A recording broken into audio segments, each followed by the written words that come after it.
Hey everyone, this is Dandy Dragon, and today we're going to be going over the basics of AoE4 and just kind of things to help you get started, especially if you're a newer player. If you are an experienced player, there's probably not a lot you'll learn from this, though it's up to you if you think it's valuable information or not. So let's just get over things right from the beginning. So, to start off with, you have a starting TC, your starting Vills, and a starting Scout. Now, the first thing you want to be doing is to be getting more villagers. To do that, just select your TC, and you can either press Q or this button here to just get a bunch of villagers in queue. Now, for this specifically, I've decided I'm going to be doing just getting a lot of extra resources from the start, just so I can kind of show things, as a lot of the basics here is just something that doesn't really need to be shown. Like, for instance, if you don't have enough food, you're not going to be able to get things. So, generally speaking, you want to get on food right away, so that way you can age up, and so on and so forth. Next thing is going to be scouting. You need to be looking at the map to see where things are, what resources are available to you, how is the map laid out, where is your opponent, so on and so forth. All of this has to do with scouting. The next thing to be keeping in mind is what is known as aging up. In the game, you have 4 different ages. You have Dark Age, which you start out with, Feudal Age, which is the second, Castle, then Imperial. Now, those different ages are going to be giving you different bonuses depending on what civ you are, but generally speaking, it will follow the same system of giving you better things the later into the ages you go. Now, to age up, you can see here you have the Advanced to Feudal Age button, and it'll show you 3 minutes and 10 seconds, 400 food, 200 gold. That is the requirements to get whatever landmark you're going to use to age up with. So every civ has 2 options. For instance, as French, I have Chamber of Commerce and School of Cavalry, and I can choose which one I want depending on what I want to do in this game. As standard, you'll normally see about 4 units on 4 villagers, I should specify, building the landmark at that point. Now, as you can see, it takes a hot minute for that to get built, so let's take a look at some other things. Over here, we have this display. Right here, it'll show you all the units you have in queue that are currently getting built. Over here, we have a population section that'll show you how many economy units you have and how many military units you have, and then how many idle units you have. Now here, you see this little sleeping worker with the Z's coming out. If I were, let's say, over here, and I was doing something, I could press this, and it would send me over to that unit. I can get him working on something. Now, you can see here, I got this notification from this wolf. That is, anytime you're getting attacked, you will get a large sound notification and then a red visual notification on your minimap that'll show you that one of your units is being attacked. So I know to go look for that. And that's just a little something to always keep in mind. Now, you can see this says 17 out of 20. That means I have 20 total population available to me, and I've used up 17 of it. To get more population, you build houses. Very simple, very straightforward. To get the houses, it's just 50 wood. So if you want to make houses, you need wood. So for that, you just go for harvest from a tree or a wood line such as this. These are individual trees. Then you have stealth forest. Let's see if we found one. Yep, over here. And then you have actual wood lines, like large wood formations that you can gather a large amount of wood from, a small amount of wood from, and then teeny tiny amounts of wood. Every now and then you can see like one straggler tree.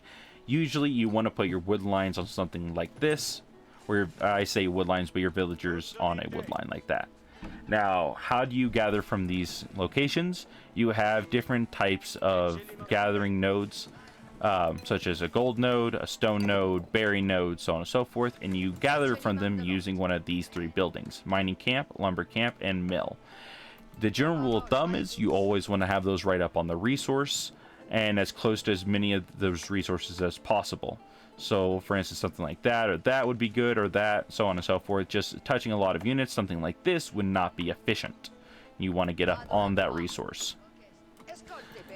Now, when you build one of those buildings, villagers will automatically begin harvesting from that. So once this mill is done, they'll immediately start gathering from those berries, as you can see here. Now let's say I made a mining camp right here. Once they get done building, if they were near a gold mine, for instance, they would immediately start gathering from it. But once this finishes building, they're not going to gather from anything because there's nothing that is close enough. This is too far away. And this is too far away. So if you want them to gather from those, you do have to get closer to that node. And like I said before, you generally just want to put it up against it as close as you can. Now, when you select a eco building, it will have upgrades specifically for that type. Now, except for the mill, which has a special upgrade called the wheelbarrow. If you were going to get any upgrade, like if you're only getting one for some reason or other, you only have resources for one because you're fighting very like immediately, you don't have a lot of resources to spare, or you're trying to go into castle very quickly, so on and so forth, this is the one you have to get, unless you're doing a fast castle, but that is its own build, and that is for a different video. Now, why is this upgrade so good? Increase the carry capacity of villagers by 5 and their movement speed by 15. Basically, long story short, the more time it takes your villager to travel, and the more often it has to travel, the less time it spends gathering resources, thus the less efficient that villager is. The less it has to travel, and the faster it can travel, the better. Just simply put. Now, in terms of eco, how do I get eco or economy? That is you getting villagers, traders, or passive resources. French do not have a passive resource in feudal, but for instance, Malians do.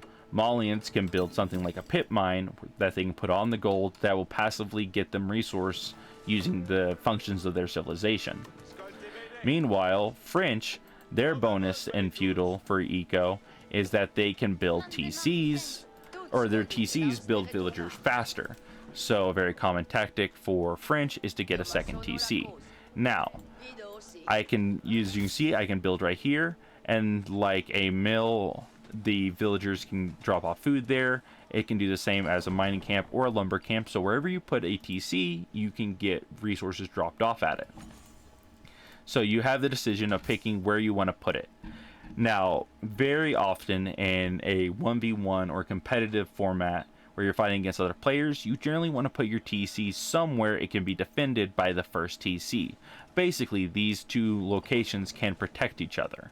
As you can put, for instance, if I were to put this scout in the TC, you can see it's 1 out of 15. I can hide up to 15 units in here, and those units will then fire arrows from this TC, thus defending it. Now, let's say I want a safe location on wood and gold. I could put this TC right there. It's partially covered, but if I wanted to be really safe, I could put it right here. And basically, the farther away you're willing to put your TC, the more resources it can generally cover. For instance, I could put it right here, and it would be near this one and that resource, but putting it here means it's slightly safer because it's the villagers are being covered here, but it also means that I'm not going to get as much utility out of it. So it's kind of a pick and choose your battles sort of thing, where you want to put things. Now, when it comes to your other eco option, which is trade, you have to build a market. Now, markets and trade in general is kind of unique in so much that instead of gathering resources over time, every time it drops off resources, it will drop off an amount equivalent basically to the distance. The farther the distance, the better resources you're going to get. So if I build a trader from here, we can go ahead and use this little doodad here in a jiffy, and now things will happen a lot faster. We're going to get villagers off of these resources, but you can see this trader is going to be getting 17 gold each way. So when it reaches this trade post, it'll drop off 17 gold, and when it comes back, it'll drop off 17 again. But now, let's say I go over here and I get a market going from this edge of the map to this edge. Now, we'll get a couple traders going there. Oh, gotta select that ahead of time. Alright, you can see now it's getting 72.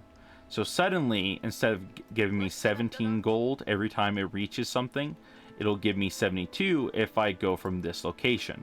Now you can see this one is still dropping me off 17, but if I right click it to this trade post, it'll suddenly change from 72, or from 17 to 72, which is obviously a much better trade, and it's only going like double the distance, but it's getting more than double the gold.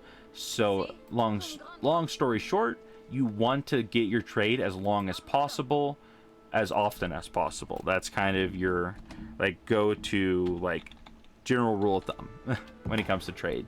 So now, what's the disadvantages and the advantages of each? Villagers will produce cheaper. As you can see, these guys cost 60 wood, 60 gold, while a villager only costs 50 wood, so villagers are much cheaper. But a TC, which is 400 wood, 350 stone, as you can see here, is going to take a lot more resources to build than a market, which is only 100 wood. So generally speaking, you want to decide that depending on your civ and the map and so on and so forth. Generally speaking, if you're not sure what to do, generally just going for TCs is the easier option. It's kind of the safer option. You can protect villagers a lot easier than you can protect trade. Now, for instance, and why do I say that? Like, as you can see, this trader is all the way out here, away from anything I could have to defend it. If these villagers were back in base, then the villagers can't kill the wolf. And the same thing if your opponent is making horsemen or spearmen, they can, so on and so forth, they could get on the trade and kill it a lot faster than they could kill a villager. Because, for instance, if the villager is out here gathering gold, I could just put them in the TC, and suddenly they're not going to be attacked anymore, or at least not as easily. Now, a couple things to keep in mind when it comes to your eco is rally points. As you saw, when I built a trader, it was just standing here, but now that I've selected that market and I right-clicked this trade post, those traders will automatically start trading to that location, which is going to allow me to go ahead and not have to worry about microing all that and dealing with it. So now you can do the same thing with, for instance, TCs. If I build a bunch of villagers and I have these all selected to go to gold, as they come out, they'll automatically start harvesting from the node that is there. Though obviously you cannot select a node that is not there anymore. So you have to select a node that is currently still available. So with that said, now what is the next thing? You got eco that you can get for resources. You got the resources in the bank that you can use to build whatever you need. Like right now I got 50,000 food, so on and so forth. Oh, and right here you can see how many units of each I have gathering resources. So I, for instance, have 6 villagers gathering food, and if I press that, it'll go through them and cycle through those vills. Same thing with gold, and then stone.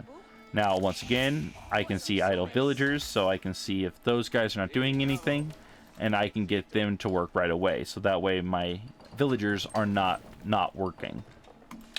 The way to see that with the markets is if you select a market, you can see how many active traders you have and how many active traders with this market. So if I select this and I see 4 then 5, I know I have 5 traders, but only 4 going to this market. So you can always grab all your traders, and for instance, this is the one that isn't going there. If I switch it to that one, suddenly it's 5 and 5. So now that you got resources, you got trade, you got villagers, you got everything you need, getting you resources for to do whatever you want, it's time to decide what is going to be your strategy. Are you going to fight now, or are you going to fight later? This is a game of combat, simply put. So the first thing you want to do whenever you're going for this is you want to have a game plan in mind, and you'll either have a game plan depending on your civ or from your whatever your opponent's doing. So for instance, if I see my opponent is making barracks, I want the units to counter whatever units are being made from a barracks. Now, most civs are going to be using only spears from barracks, but certain civs do get special units at special times. For instance, the standard civ does not get a knight in feudal. I am currently still in the feudal age, so the fact that I have a knight gives me an advantage in terms that I have a unit that nobody else does or very few civs have. And I can produce those from my stables, but so like pretty straightforward stuff. So the barracks will be making melee infantry. Your archery ranges are going to be making archers basically, or archery equivalents, aka arbaletiers or hand cannoneers. And depending on which civilization or age you're in and which civilization you're in will determine that. And you can kind of just pick your units. Now, once again, let's use the little cheat code here. These can obviously not be used in the game, so just keep that in mind. Now, you saw that little button there, the green icon, that was allowing me to upgrade the unit, which will then give it more HP, more damage, maybe more armor, so on and so forth. And you unlock more of those the higher your age. Now, let's kind of look at some of the basics here. Oh, need housing. You see here is this is red, that means I am out of housing, so I need more houses. When it's orange, it is notifying you that you are getting low. Now, the combat in this game is very just kind of rock, paper, scissors. If you look at the archer stats, it has a +5 light melee infantry bonus to damage, which means it'll do 10 damage versus a spearman, for instance. You can see its qualification here is light melee infantry. So light melee infantry, I'm going to be getting that bonus. But for instance, a horseman is a light melee cavalry, so I will not be getting that bonus versus a horseman. So we can see all the stats here, all the things that apply. A spear has a +20 versus cavalry. So the general rule of thumb with wood units is just the rock, paper, scissors of a spear will beat a horseman will beat an archer will beat a spearman. That's just your general rule of thumb. That is what will happen. And you can see here with no armor, they're just going to be doing 8 damage to a archer, while an archer is going to be doing about 10 damage to a spear. But a horseman will do about 18 damage to an archer, and a spear will do about 28 damage to a horseman. So it's good to keep that in mind when you're selecting your units. Now let's get into your other options here, including going into castle units and siege. So you also have, in a blacksmith, you get certain upgrades, such as the iron undermesh, which gives you increased ranged armor. So for instance, we can look at this archer. If I get this upgrade, or both of those upgrades, we suddenly see a +2. That means that unit is getting 2 more ranged armor, thus it will take less damage from ranged attacks. And you can do that with any of these. So this will give more range damage. Suddenly you see it's 5 + 2. So instead of doing 5 damage, I'm now doing 7 damage. Now, lastly, for feudal, the only way to really get siege, because no civilization gets siege workshops in feudal, is siege engineering, which will give you access to building siege towers and battering rams.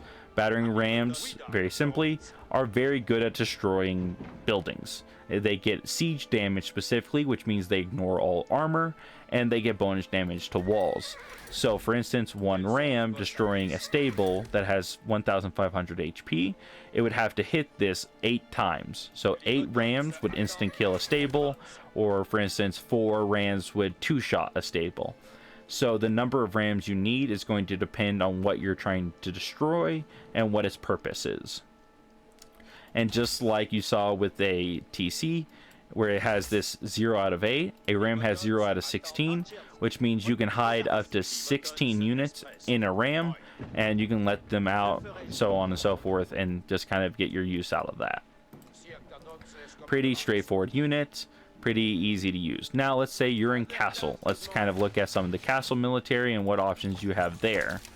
So let's get a couple of those units. Once again, we have knights. Oh, and let's use this as an example real quick. The horseman, 125,009. Now with that, it's now 155,0011. or 0311. So suddenly that horseman has more HP, it has more damage.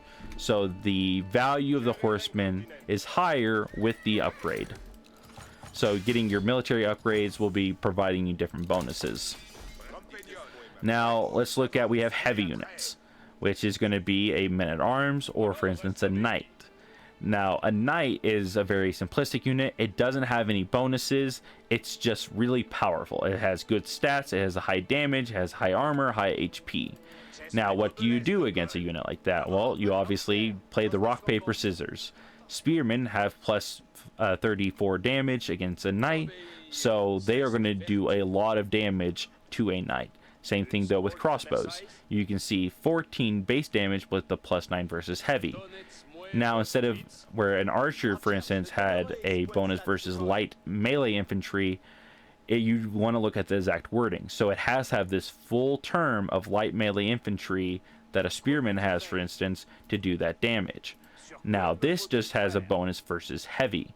You can see here, heavy and heavy. So that's going to be a unit that's going to do good damage against both of these units. So this unit beats this and does good damage against this, but this unit does more damage against these, but almost no damage versus these. So these units are good versus knights, but only this unit is good versus men-at-arms. So what you're going to pick military-wise is going to depend on what your opponent is making. So, for instance, in feudal, if your opponent only has the ability to make spearmen, and you see a lot of spearmen, you're going to generally make a lot of archers. Pardon me, guys. And for instance, if you see your opponent's making a lot of staples, and all they can make in feudal is horsemen, then you're going to make spearmen. That's kind of just the rock paper scissors. But it's always important to keep in mind, in terms of fighting in feudal, almost nothing will beat archers and horsemen. Horsemen have much better base damage than a spearman, and they have more HP, they have more ranged armor, and they're faster. So they're better at getting on top of vills, killing vills, and not dying from defensive emplacements, while archers are good at attacking bases because obviously they have a ranged attack.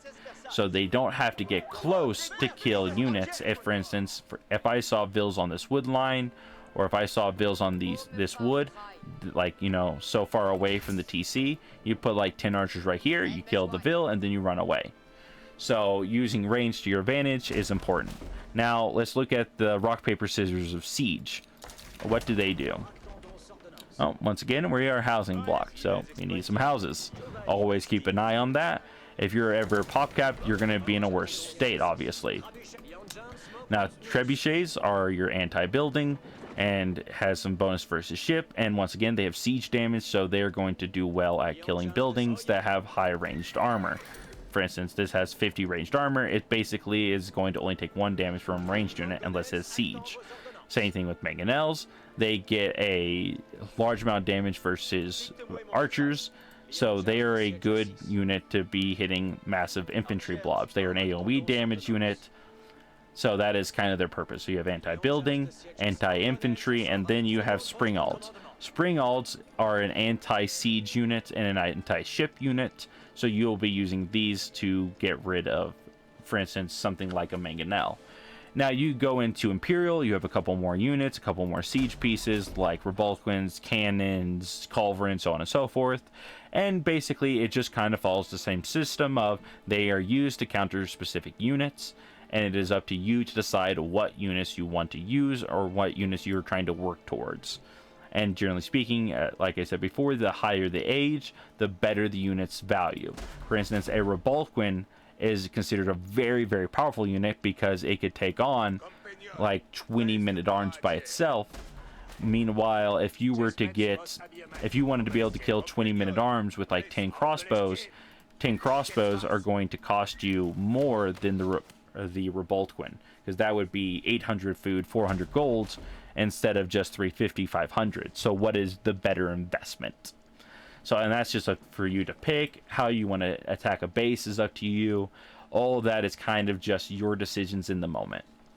But now let's look over just a couple mechanics that's good to keep in mind.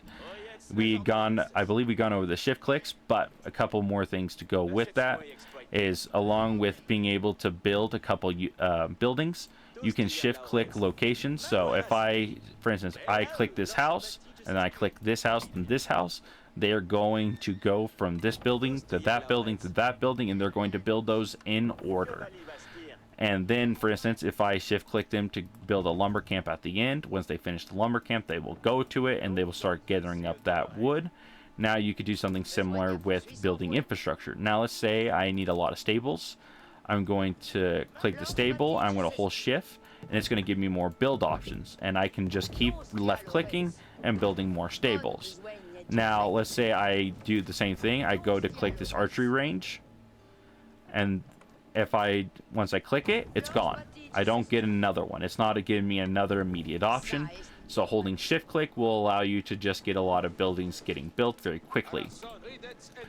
Now when it comes to military, you can do similar things. You can shift click them to take different routes. Now let's say I see my opponent has a tower right here. They have villas right here. I want to attack these units, but I don't want them running into the tower.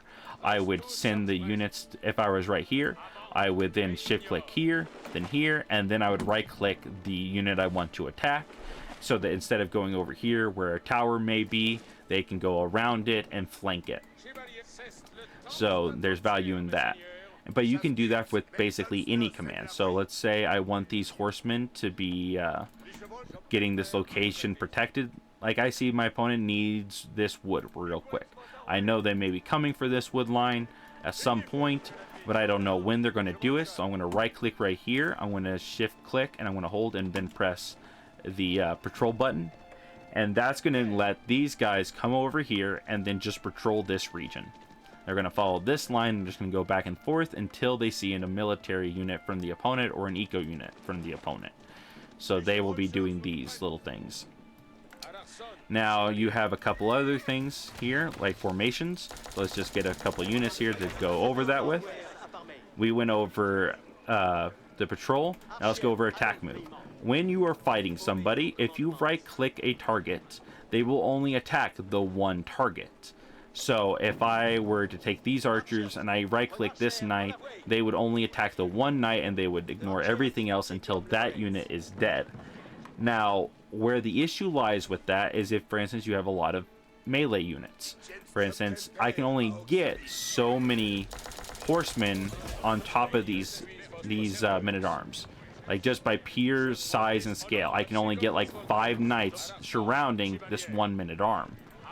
So I can only have up to 5 attacking him. So if all my units are attacking that unit, they're not going to be able to efficiently hit that unit. So I would have a lot of idle military. Same way you don't want idle vills, you don't want idle military.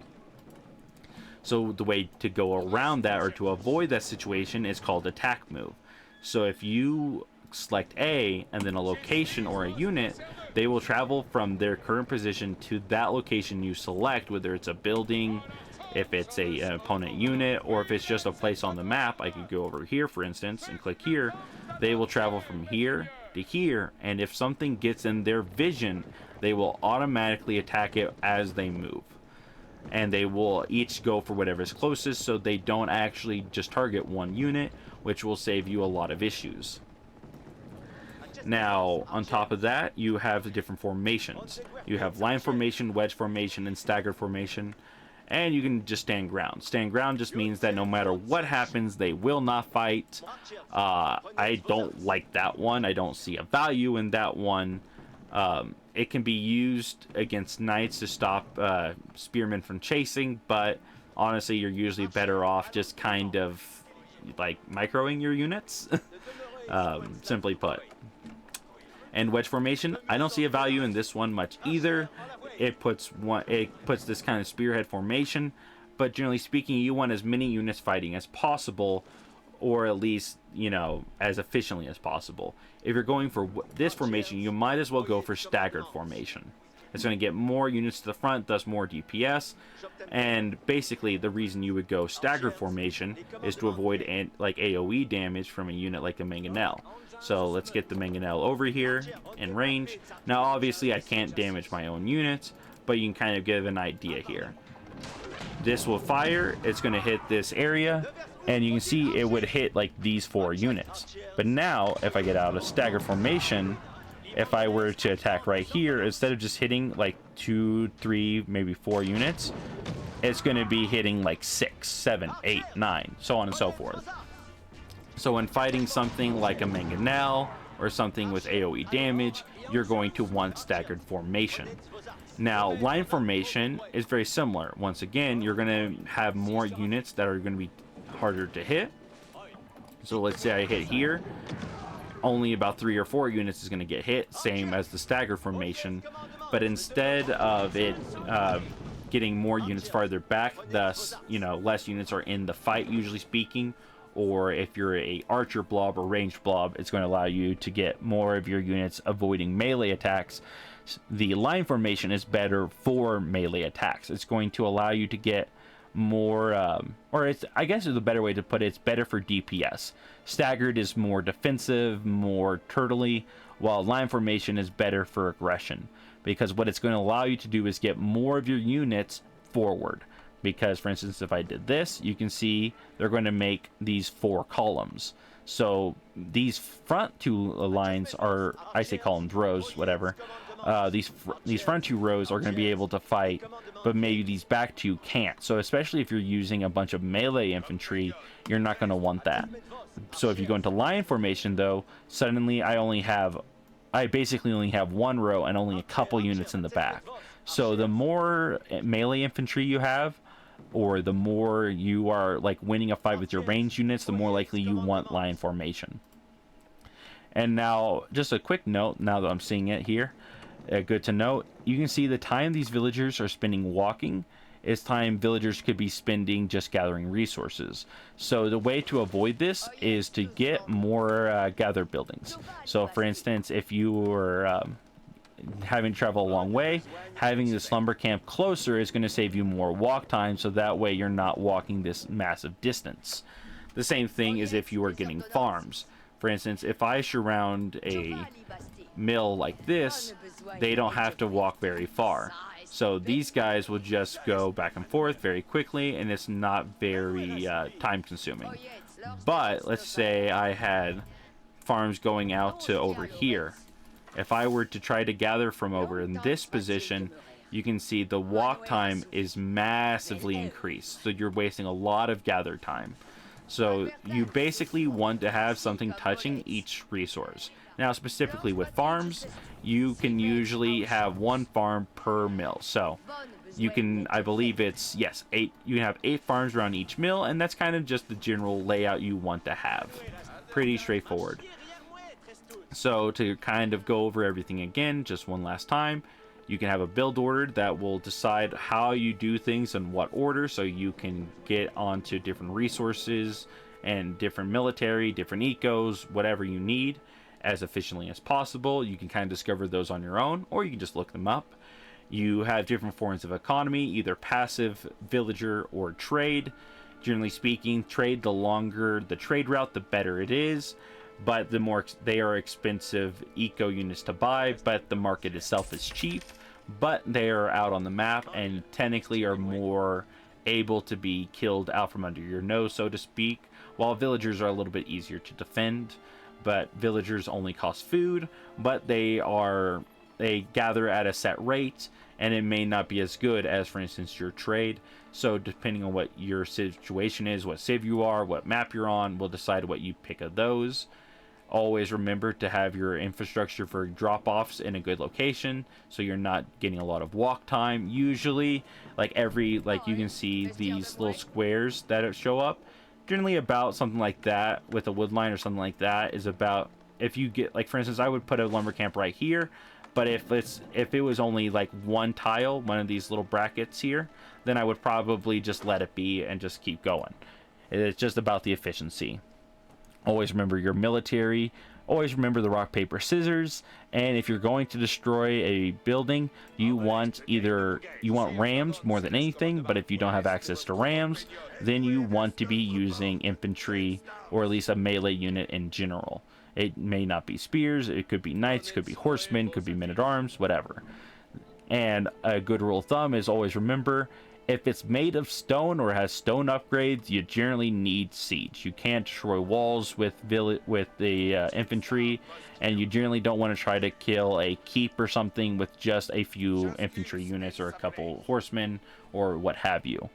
And that's about it. I hope you all found that helpful, and I hope that answers any questions. If you have any questions in general, though, feel free to ask me, hit me up, message me here in the comments, what have you. And hopefully I can either answer you directly, or I will have a video coming out to answer your questions directly as well. So you all take care, and hopefully I'll see you in the next video.